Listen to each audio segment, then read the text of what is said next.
could... Sweetheart, there isn't going to be anyone stronger. He may never be adopted. Stop it. He's handicapped. I'm not And if going to you listen to reject you. him now, he'll probably spend the rest of his life in a state orphanage. I don't want to hear this, Laurie, Jeff. if you don't open your eyes and ears, David's not the only one who's going to be lost. You'll be lost too.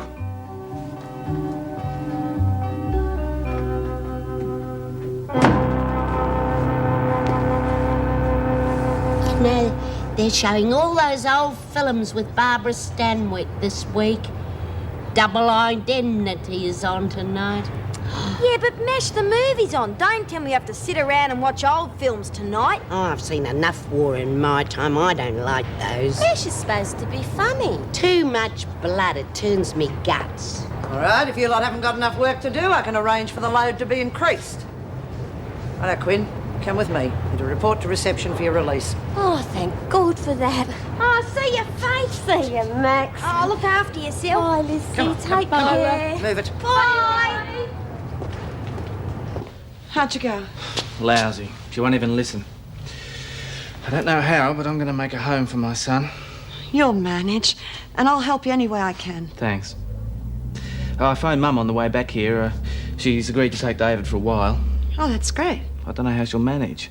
Dad's sick and she's still got Derek and young Lisa living at home. It's tough on her, but I just can't see any other way. She'll never be able to do it.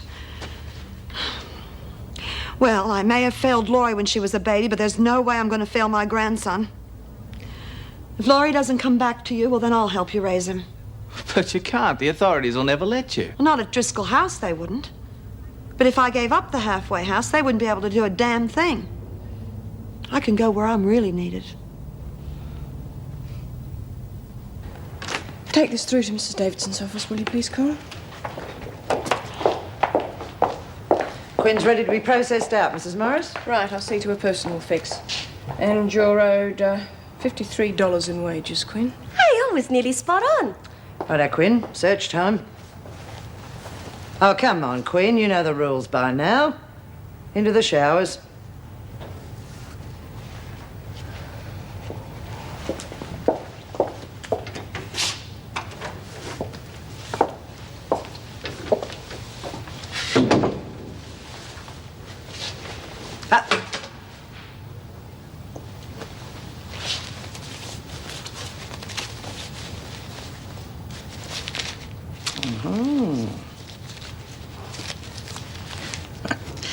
Very nice. Very nice indeed. That's mine. Oh, no, it isn't. The only money coming to you is what you've earned. Well, I earned that too. Did you now? Perhaps you'd like to tell me how you earned it.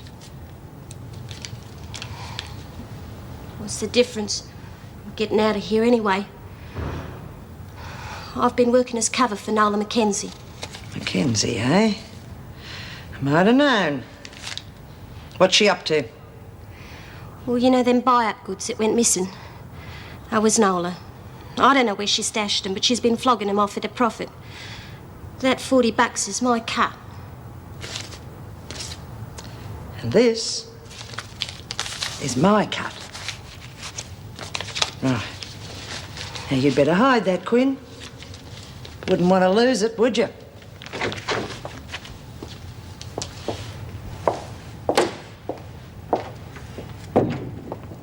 Quinn's ready to sign for her wages, Mrs. Morris. Sign there. You're free to go. Okay. Thanks, Mrs. Morris. Faye? Oh, Faye, love. Hi, Mum. Thanks for coming to pick me up. Oh, that's all right. I hope my daughter hasn't been too much trouble to you people. Not at all. Good luck, Quinn. Oh, gee, thanks, Mrs. Powell. Don't come back. Well, come along then, Faye. We'd better get home. Colleen, can I see you for a minute? Yeah. Patrick's been here. What? Yes, this morning he came to see me. You? And I'm afraid Joan is making quite a meal out of the situation. Why does he have to come here? God, I don't want everybody knowing my private affairs. I'm sorry, Meg. He shouldn't try and involve you. Well, he's desperate. I mean, he asked me for advice, but I'd prefer to keep well out of it.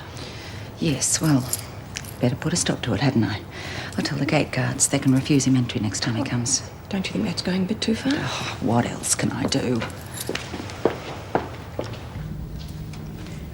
Must be nice to sit in comfy surroundings again, dear. Yeah. Well, now that you're home, we'd better see about getting you a job. Oh, I'm in no hurry. I came out with a bit up my sleeve. Oh, how much? $73. That won't last long, dear. We both can't manage on my pension. I'll pay me way, Mum. Don't get your knickers in a knot. Faye, such language. It shows the kind of company you've been keeping. Yeah, there aren't too many nuns in Wentworth. I wouldn't want your sister to hear you talking like that. Hey, how are the kids? How's Billy? Oh, he's growing up a treat. And Samantha's a lovely little girl, real little princess. Oh, I really missed him. You know, I promised to take Billy Yabby, and if I don't hurry up, he'll be too grown up to care. Oh, I don't think Glynis would approve of him yabbying, dear. You reckon? Maybe I ought to pop over their place at the weekend. If she doesn't mind, we could go out Sunday. Well, I think Billy's got scouts on Sunday. He won't be home. He'll be home sometime in the evening. Well, I think Glynis said something about him going to a camp or something of the sort. Come off it, Mum. He's got to be home sometime. Faye, I wouldn't go bothering your sister's family for a while yet, dear. I see. Okay, then. Oh, look, I'm not going to watch this Rubbish. Don't tell me we have to watch repeats of the three stooges. I don't reckon you should be watching it at all, Well, Maggie. I do, Lizzie. Now cut it out and don't touch it. Now, will you stop the noise, please?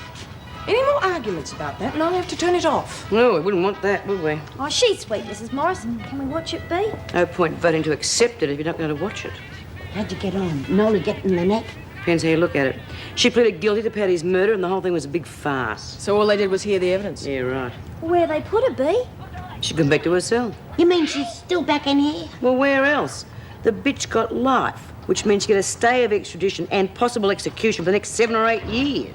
God, that means that she's gotten away with Paddy's murder. Well, I wouldn't call rotten in here getting away with it exactly. Damn sight better than hanging.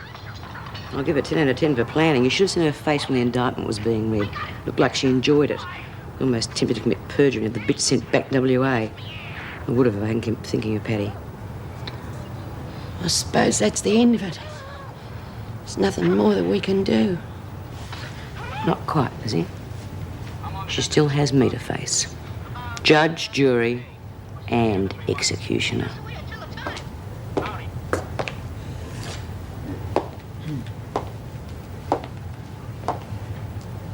They tell me you're going to be a guest here for quite some time. That's right. Well, I think that we should come to an arrangement. Don't tell me you've got to pay for it these days. Shut your mouth. You know what this is, and you know where it came from. Your front lady wasn't too eager to part with it, but I managed to persuade her for the good of her health. I don't know what you're talking about. Oh, I'm talking about a little corner store full of buy-up goodies. And all the other neat little transactions you've been involved in since you came here. I'm talking about a prison officer who just might turn a blind eye and who just might make it possible for you to replenish your stock at a price. 50% of the take. You're talking double Dutch. All right, Mackenzie. We'll play it your way for now. We've got plenty of time. But sooner or later, you'll find it much more profitable to accept my rules.